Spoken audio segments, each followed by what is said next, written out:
Querido irmão, a graça e a paz do Senhor Jesus seja com você. Seja bem-vindo a mais uma live do estudo do livro de Gálatas. Live que nós estamos ministrando 2 vezes por semana, todas as segundas e quintas-feiras. Se você quer participar ao vivo, a transmissão é feita às 20 horas, sempre. Mas, obviamente, fica disponível para você assistir na hora que você achar mais conveniente. E, para ajudar no nosso estudo, nós temos um livro, né?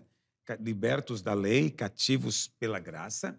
Eu não vou dizer que é um comentário, né, de Gálatas, são apenas notas que nós fizemos do livro enquanto ministrávamos, anos atrás, na nossa igreja aqui em Goiânia. E agora está disponível a você. Se você quiser comprar, está disponível na Amazon. Você pode comprar tanto o livro físico quanto no formato Kindle, para você baixar em algum dispositivo que você use. Mas se você mora próximo aqui em Goiânia, você pode ligar na nossa livraria e nós mandamos entregar para você também. Hoje, nós chegamos aqui no capítulo 3, então se você já tem um livro e você quiser acompanhar, nós vamos ministrar hoje, deixa eu ver qual que é, não é o capítulo 3, é o capítulo 4. Capítulo 4, na página 57, ok? Página 57, e nós chegamos hoje em Gálatas capítulo 2. Nós vamos compartilhar aqui do verso 1 até o verso 10. Nós temos dito e repetido para você várias vezes que o livro de Gálatas ele é muito importante para a igreja nesses dias, porque o problema dos Gálatas continua sendo um problema comum nos nossos dias, que é a mistura das duas alianças, a mistura do Velho com o Novo Testamento, para usar uma expressão que eu prefiro, a mistura entre lei e graça.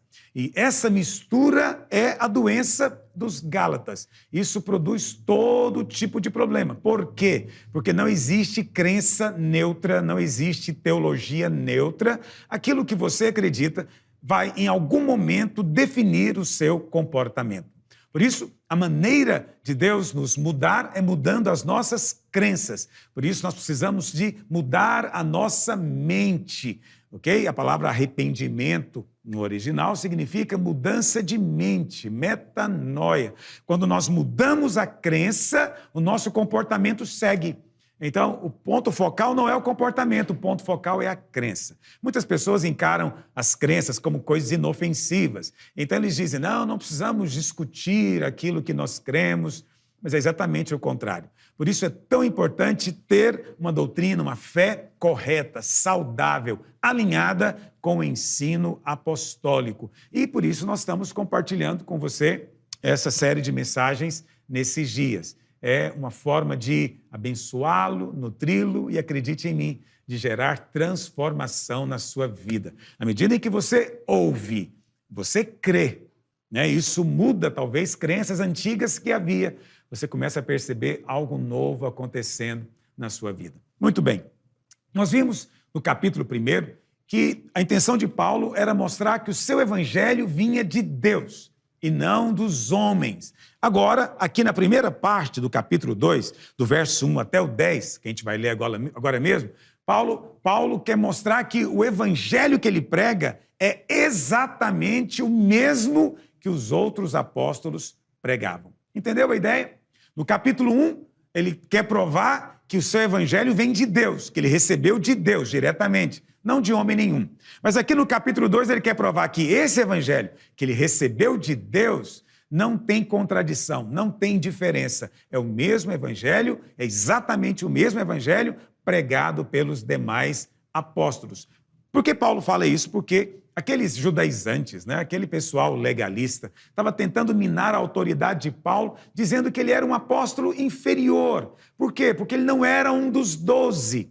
Não sendo um dos 12, então tudo que ele falava era de segunda mão, segunda linha. E insinuavam, né, e talvez até falavam, que o evangelho que Paulo pregava era diferente do evangelho que os demais apóstolos pregavam.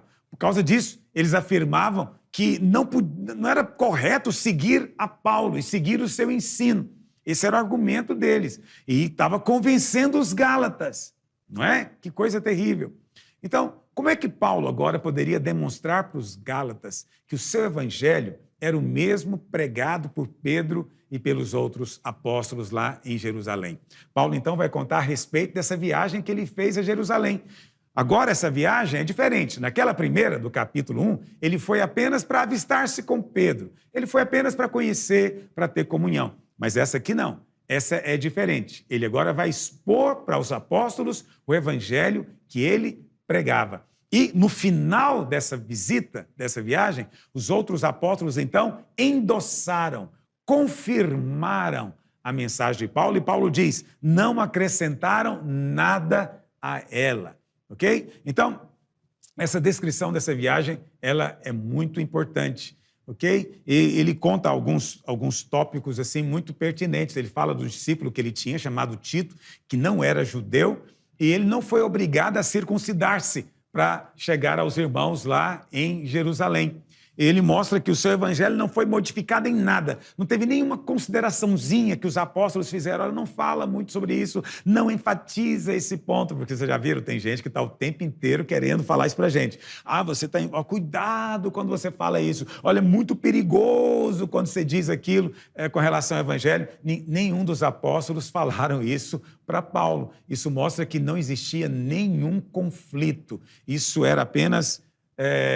maledicência daqueles homens ímpios que queriam distorcer o evangelho da graça. Então, aqueles mesmos que resistiram a Jesus, aqueles fariseus, eles também resistiram a Paulo. Em todas as épocas, os grandes inimigos do mover de Deus são os religiosos.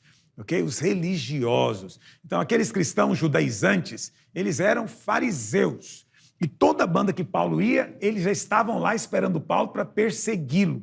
Não, Paulo chegou no lugar, começou a pregar, pregou na sinagoga, começou uma igreja, eles iam também para perverter o ensino que Paulo fazia. Vamos ler então?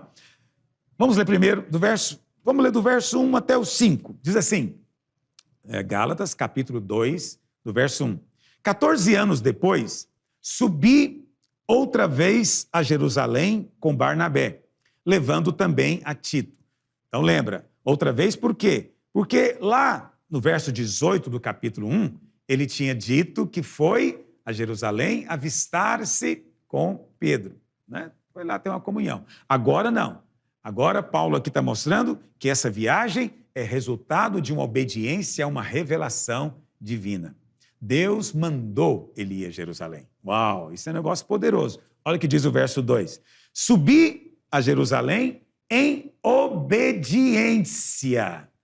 Ok? Está dando para ler? A letrinha está pequena, mas eu acho que dá para ler. Subi em obediência a uma revelação. Então Paulo está dizendo, recebi uma revelação de Deus, o Senhor mesmo falou comigo, ok? Para ir.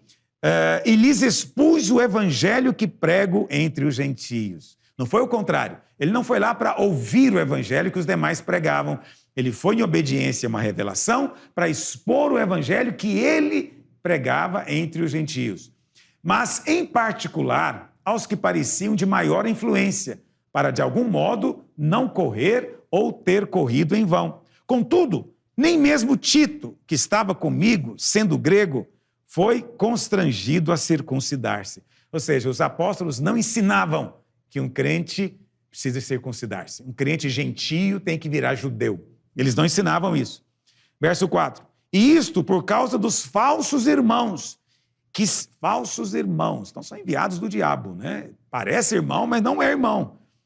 Falsos irmãos que se entremeteram com o fim de espreitar a nossa liberdade que temos em Cristo Jesus e reduzir-nos à escravidão, aos quais nem ainda por uma hora nos submetemos, para que a verdade do evangelho permanecesse entre vós. Aleluia. Então essa viagem não foi uma viagem planejada para ter comunhão com os irmãos. Aquela viagem foi resultado ou aconteceu por causa de uma revelação de Deus. Paulo foi dirigido por Deus. Amém? Então o Senhor o comissionou para ir a Jerusalém, para compartilhar com os demais apóstolos o evangelho. Para quê? Para que a sua mensagem fosse confirmada. Por isso que Paulo disse que a primeira coisa que ele fez foi fazer algo debaixo da revelação do Senhor. A segunda coisa que ele fez foi levar Tito consigo. Então, levar um crente gentio para a igreja lá de Jerusalém, podia ser interpretado por aqueles fariseus como um tipo de provocação.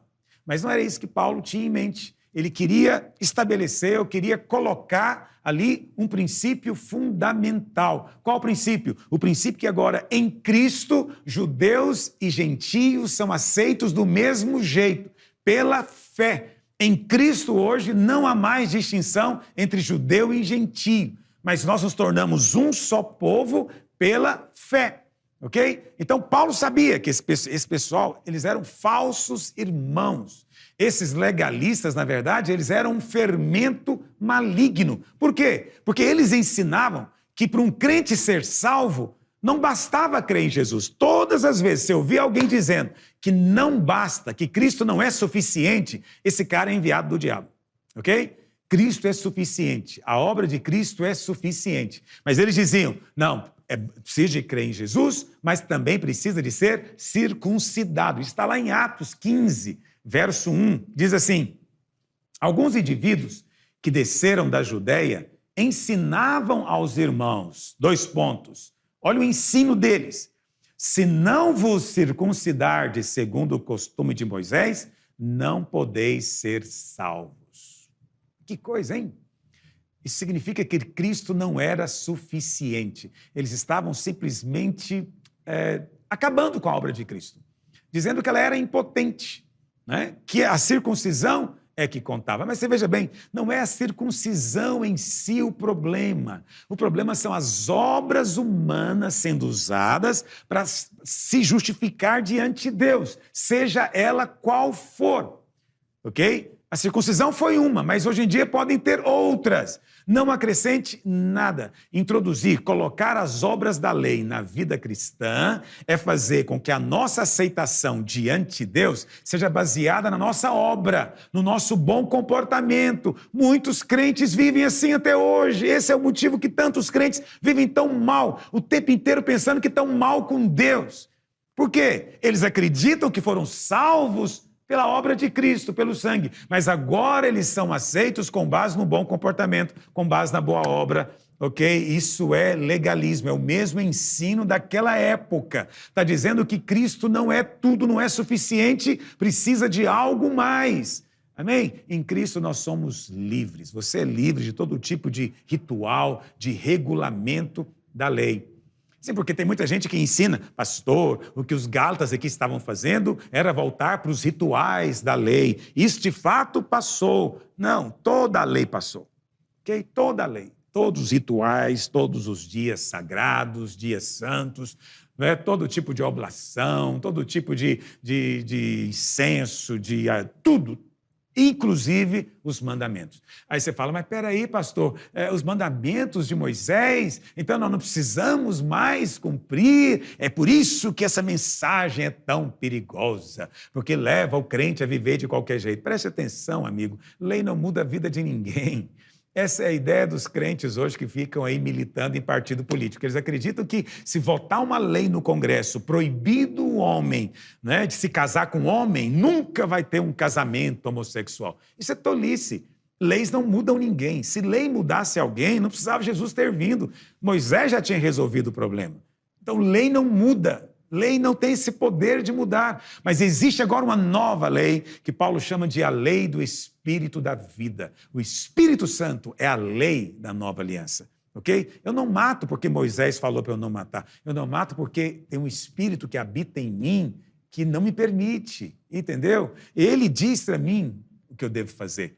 Tudo o que eu faço é movido pelo Espírito, não movido pela lei. Ah, pastor, essa é uma questão de terminologia, isso é só uma questão... Não é. A lei é o homem fazendo para Deus com o intuito de ser aceito. No Novo Testamento, o Espírito cumpre a lei em nós, sem nós nem percebermos às vezes. Não é fruto do nosso esforço. Por isso, a lei do Novo Testamento é a lei do Espírito da vida. Ok? Então, isso é tão importante, mas o que esse pessoal estava ensinando era a necessidade de ter obras. Então, Paulo, ele fez questão, então, de levar Tito consigo, que não era circuncidado, mas que era crente, que era irmão, para colocar esse ponto, ok? Que não tem nada a ver mais com nenhum desses tipos de obrigações da lei. Uma vez que um homem crê no Senhor Jesus, isso é suficiente. Nada mais era necessário. Amém? Então, hoje, nos nossos dias, precisamos ter o mesmo zelo. Ok? Você precisa ter esse zelo. Não podemos permitir que o evangelho seja misturado com qualquer outra coisa que o homem tem que fazer. Então, muitas igrejas, não conheço nenhuma igreja evangélica que não prega o evangelho. Todas pregam o evangelho, mas muitas delas é o evangelho mais alguma coisa. Você tem que crer no evangelho e fazer mais alguma coisa, ok? Mas a verdade é que Cristo é suficiente. Se você diz que é necessário crer em Cristo e também precisa de mais alguma outra coisa, nós estamos adicionando algo. Esse algo é da lei e estamos tornando o evangelho, diz Paulo, em outro evangelho. Mas só o evangelho puro do Novo Testamento, o evangelho da graça, da obra consumada, da justificação pela fé, tem poder de transformar o homem. Amém? Por quê? Porque só a mensagem do evangelho tem poder de gerar fé. E tudo que Deus faz é por meio da fé. Mas, infelizmente, hoje em dia, muitos consideram essa mensagem, né, da justificação pela fé, do perdão dos pecados, como sendo algo tão trivial, como sendo algo tão secundário. Isso é só para um novo convertido. Presta atenção, isso é mentira do diabo. Primeiro, se fosse algo assim tão simples, não teríamos tantos crentes vivendo debaixo de derrota, debaixo de condenação. Por quê? Porque nunca foram ensinados, nunca aprenderam a verdade do evangelho. E por que vivem debaixo de condenação? Porque estão misturando graça com lei. Eles creem que são salvos pela graça, mas acreditam que a comunhão com Deus depende deles guardarem os mandamentos da lei. Eles acreditam que somente aqueles que cumprem os mandamentos é que têm as suas orações respondidas. Então, eles nem ousam orar muitas vezes. Quem sou eu para orar? Tem tantas falhas, tantas deficiências. Mas quando você entende que a sua justiça não tem nada a ver com o seu bom comportamento, que a sua justiça agora é um dom que você recebeu.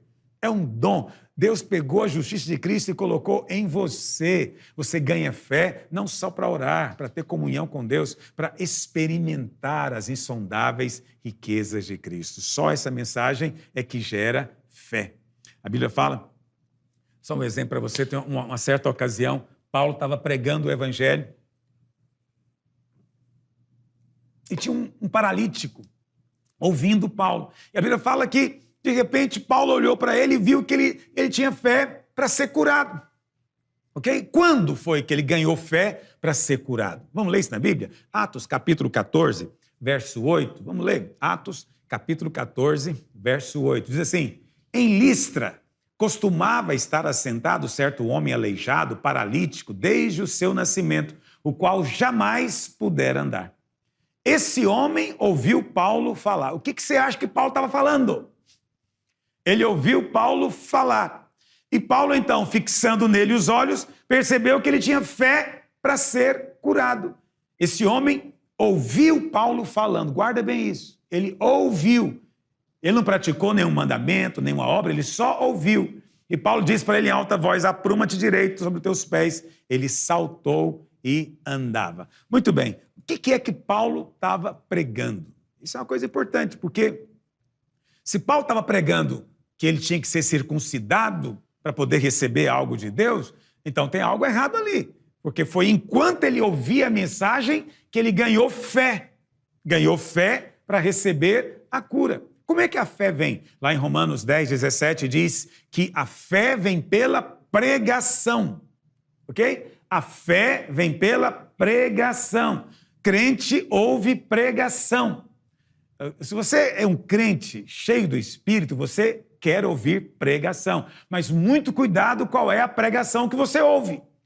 Porque a pregação que gera fé é a pregação da palavra de Cristo. Palavra de Cristo. O pastor está querendo dizer que tem uma diferença entre palavra de Deus e palavra de Cristo? Não. Palavra de Deus é tudo que você vê na palavra. Mas a palavra de Cristo, especificamente, é a palavra da graça. É a palavra da obra consumada. Essa é a palavra de Cristo. Está feito. Então, quando você prega a mensagem de Cristo, de que já está feito, consumado, essa pregação tem o poder de gerar fé em quem a ouve. Por isso, você precisa de ouvir e continuar ouvindo. Ouça a palavra. Ouça aquele que prega a palavra de Cristo. Só a palavra de Cristo pode gerar fé. Só o evangelho da justiça da fé, da obra consumada, do perdão do sangue, somente esse pode gerar fé. E era esse evangelho que Paulo pregava. Era essa mensagem que Paulo estava pregando naquele dia, que encheu o coração daquele aleijado de fé, né? Então, nós temos o relato de qual era a pregação de Paulo, está em Atos capítulo 13. Em Atos capítulo 13 tem a descrição do que é que Paulo estava pregando, Atos 13, verso 38. Olha o que Paulo estava pregando. Olha o que ele diz: tomai, pois, irmãos, conhecimento de que se vos anuncia remissão de pecados, perdão de pecados, por intermédio deste, e por meio dele, todo o que crê é justificado. Aleluia!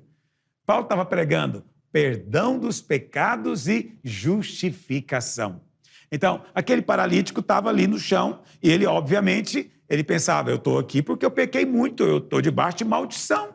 Eu não tenho jeito para mim. Os outros são melhores do que eu mesmo. Eu estou no fim da lista porque eu sou mais pecador. Mas aí quando Paulo fala, Paulo não disse que ele não era pecador. Paulo não ficou ali discutindo. Paulo só trouxe a mensagem. Paulo mostrou que não importa o seu pecado, há perdão. Há perdão para o seu pecado. Obviamente, aquele paralítico ouviu e falou, então há perdão para mim. Então, meu pecado pode ser perdoado. E uma vez que ele creu no perdão dos pecados, onde não há pecado, não pode haver maldição mais. Então, ele falou, então, se eu não tenho mais pecado, então, se Deus perdoa meus pecados, então eu posso andar. Você entende a ligação? Então, ele ganhou fé. Só há fé em quem crê que é perdoado. Quem crê que tem dívida com Deus, tem débito com Deus, não tem fé para receber nada. Nada. Só há fé onde há perdão dos pecados e mais ainda, onde há justificação. Ok? Você é mais do que um pecador perdoado. Você foi declarado inocente. Ou seja, você foi declarado justo. Então precisamos, querido irmão, junte-se a nós. Nós precisamos de mais gente pregando a mensagem do Evangelho com clareza. A mensagem de que o homem é justificado unicamente pela fé na obra consumada de Cristo. Não é pelo seu bom comportamento, não é pelo tanto que ele merece, é por aquilo que Cristo fez. Aleluia! Senhor. Vamos avançar no texto. Verso 6. Gálatas 2, verso 6. E quanto àqueles que pareciam ser de maior influência, quais tenham sido outrora não me interessa, Deus não aceita a aparência do homem, esses, digo, que me pareciam ser alguma coisa, nada me acrescentaram. Nada me acrescentaram. Ok. Esse versículo, acho que é um dos versículos mais mal usados do livro de Gálatas.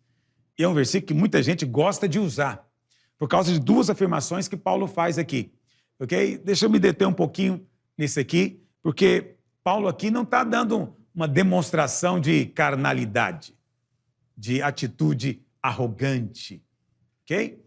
Apenas você tem que entender o contexto em que ele está dizendo. Primeiro, os legalistas, os judaizantes, eles consideravam Pedro, Tiago, né? Tiago aqui é o Tiago, irmão de Jesus. Eles consideravam Pedro, Tiago e João, os demais apóstolos, como superiores. Eles eram acima, ok? Então, eram como se fosse, assim, autoridade suprema. Eles tinham estado com Jesus. Mas Paulo não. Então, Paulo era inferior, ok? Mas Paulo mesmo diz que ele era como aquele que foi nascido fora do tempo, mas era apóstolo. Então, por causa disso que Paulo afirma isso aqui no verso 6. Ele faz duas afirmações aqui, não é? Eu quero compartilhar essas duas com você. Primeiro ele diz, quanto àqueles que pareciam ser de maior influência, Deus não aceita isso, né? Esses digo, me pareciste alguma coisa, nada me acrescentaram. Então, primeira coisa, quais tenham sido outrora, não me interessa. Deus não aceita a aparência do homem. Que coisa. Se você lê isso aqui, no espírito da carne, você fica pensando, Paulo aqui está questionando a autoridade dos outros apóstolos. Ele está dizendo, olha, esse pessoal aqui já foi alguma coisa no passado, mas hoje em dia não é nada. Hoje em dia não são coisa nenhuma. Mas não é isso que Paulo realmente está dizendo aqui, ok? Ele não está negando a autoridade dos apóstolos. Ele está apenas dizendo que o fato daqueles serem apóstolos não muda o fato de que ele é também. E nem deveria intimidá-lo, ok? Então, Paulo está mostrando o seguinte: nós, no Evangelho da Graça, quando nós compreendemos a graça, nós não idolatramos homens. Mas quem vive na lei, idolatra homem. Você entende o que eu estou dizendo? Esse é um sinal de que a pessoa é legalista. Quanto mais ela idolatra pregador, ela idolatra o líder, ela idolatra o homem, mais na lei ela é. Pastor, não consigo entender qual que é a lógica. Presta atenção na lógica. O que é a lei? A lei é você acreditar que as pessoas, para receberem de Deus, têm que merecer. Ok? A graça, não. Você recebe de graça. Mas o legalista acredita que para receber tem que merecer. E aí você encontra um pastor muito abençoado. Recebeu muito de Deus. Qual a conclusão dele? Deve ser muito bom esse cara. Para ter recebido tanta bênção, é porque ele deve ser muito santo, muito correto, muito justo. Ele deve ser uma pessoa maravilhosa. Entendeu o que eu estou dizendo? Quanto maior é a bênção que o cara recebe, mais o legalista vai idolatrá-lo, acreditando que ele está muito acima dos outros. Por quê?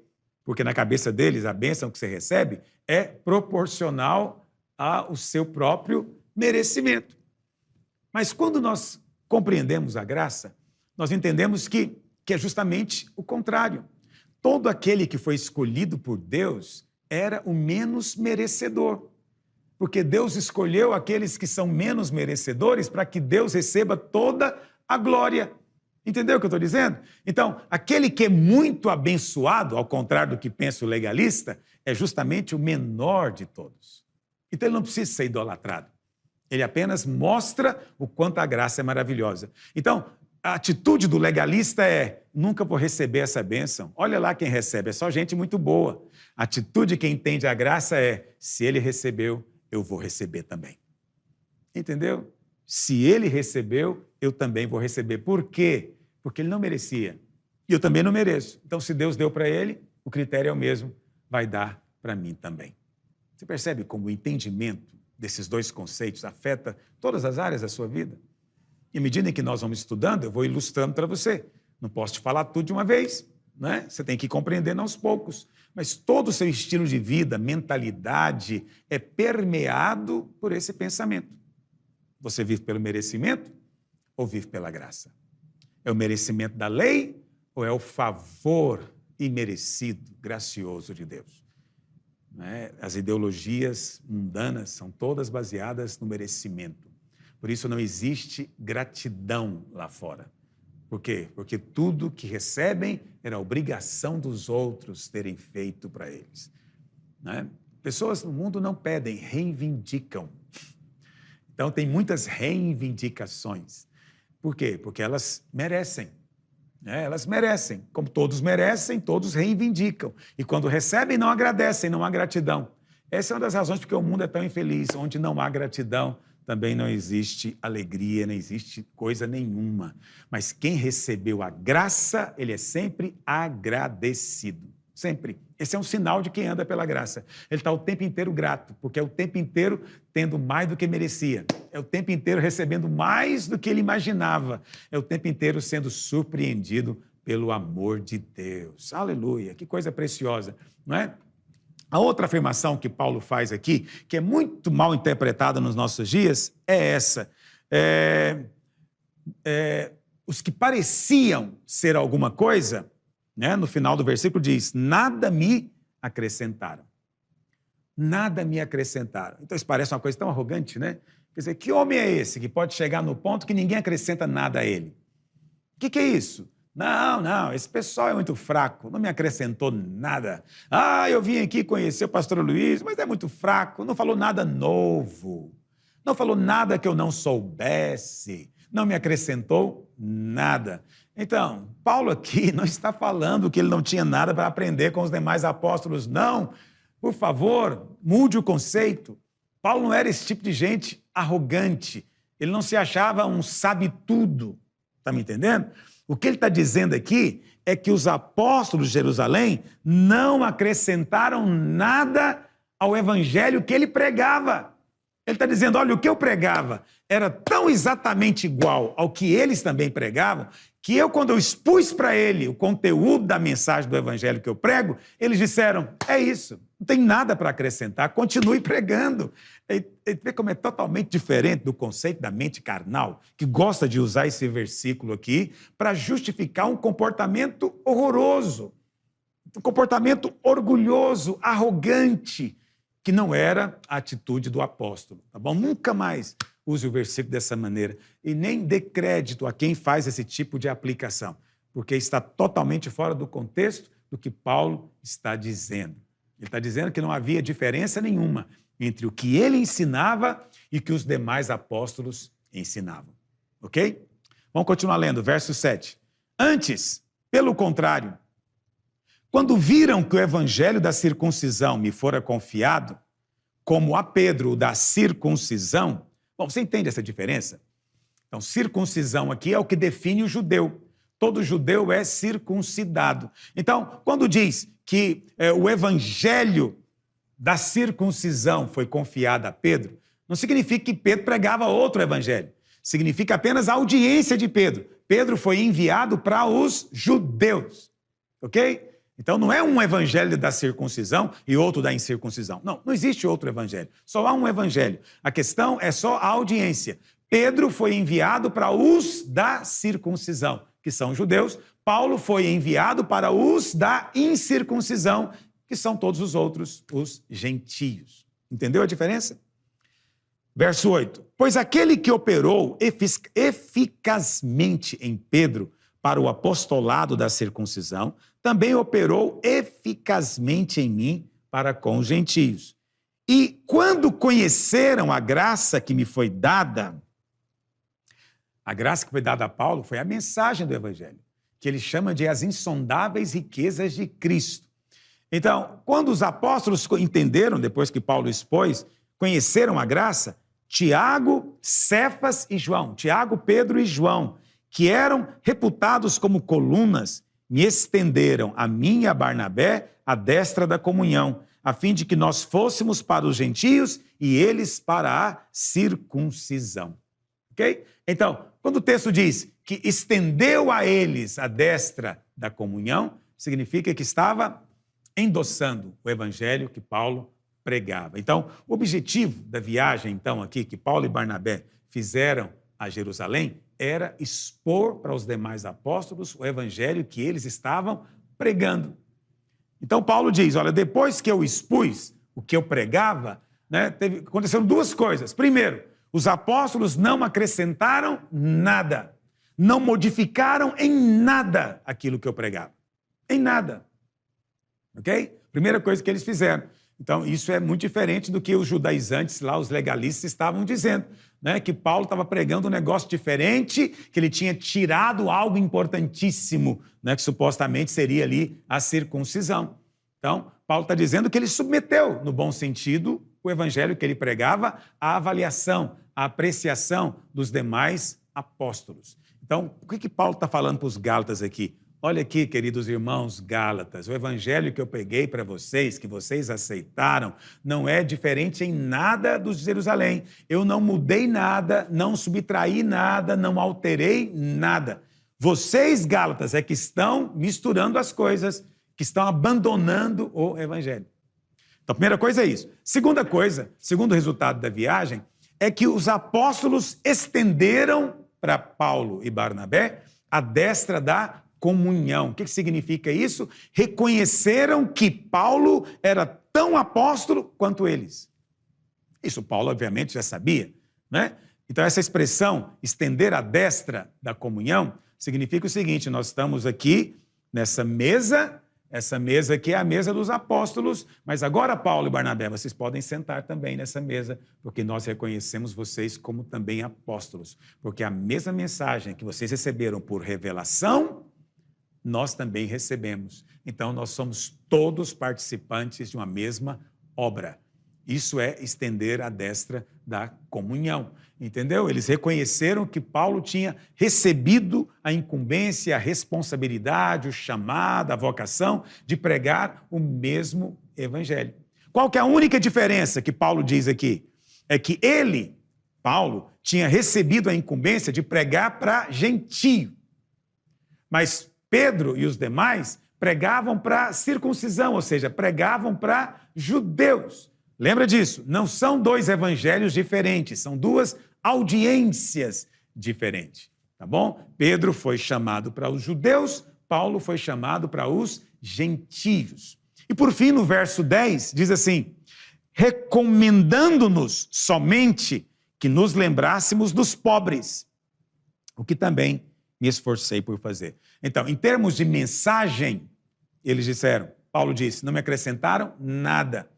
Entendeu por que Paulo usa essa expressão? Não acrescentaram nada para fortalecer o evangelho que ele pregava, ok? Não era nenhuma atitude de gente que sabe tudo, orgulhosa e arrogante. Então, aí ele diz, mas tem uma coisa que eles pediram, nos recomendaram, não se esqueça dos pobres. Não se esqueça dos pobres. E você vai ver Paulo realmente empenhado em fazer coletas, tirar oferta, para serem enviadas essas ofertas para Jerusalém mesmo, hein? Depois para a Judéia, para acudir os irmãos necessitados por causa de uma grande seca que estava acontecendo. Então você vê que Paulo, ele atendeu o apelo que foi feito a ele. Você sabe que depois, é justamente essa fome que leva Paulo e Barnabé depois de volta lá. E Paulo continuou depois cuidando dos pobres, você vai ver isso lá em 2 Coríntios, ele levantando as coletas, ele orientava aquelas igrejas mais ricas, como a dos Coríntios, por exemplo, a sustentarem as igrejas pobres que havia na Judéia. Então, Paulo, quando faz isso, ele está mostrando que é um só povo, gentio, judeu, mas ele também está atendendo à recomendação que foi feita a ele pelos apóstolos. Amém? Então, esse é um texto importante. Você vai dizer, pastor, por que a preocupação tão grande de Paulo em defender o seu evangelho? Então, antes que Paulo possa explicar para os Gálatas o problema, ele precisa de defender, porque ele foi caluniado. Falaram coisas a respeito dele e do que ele prega. E Paulo, então, aqui está explicando para eles. Primeiramente, nós vimos no capítulo anterior, Paulo provando que o evangelho que ele pregava, ele recebeu diretamente de Deus e não de homens. Mas agora aqui no capítulo 2, do 1 ao 10, ele conta de uma viagem que ele fez por revelação de Deus para compartilhar com os demais apóstolos o evangelho que ele pregava. Depois que ele fez isso, os apóstolos não lhe acrescentaram nada, ou seja, eles aprovaram tudo o que Paulo ensinava. A única recomendação é que Paulo iria para os gentios, eles iriam para os judeus, e que Paulo não deveria se esquecer dos pobres. Só isso. Então, um versículo muito mal usado, que é o capítulo 2, verso 6, infelizmente, atribuindo a Paulo um comportamento errado e carnal que o homem de Deus não tinha. Amém? Que sua mente hoje seja corrigida nisso. E que os frutos da graça, da palavra do evangelho, possa de fato gerar fé em você. Porque a fé vem por ouvir a pregação da palavra de Cristo, a palavra do evangelho, da obra consumada. Amém? Você possa continuar crescendo em revelação e o seu coração seja cada dia mais incendiado por essa verdade. Até a próxima live. Deus abençoe você.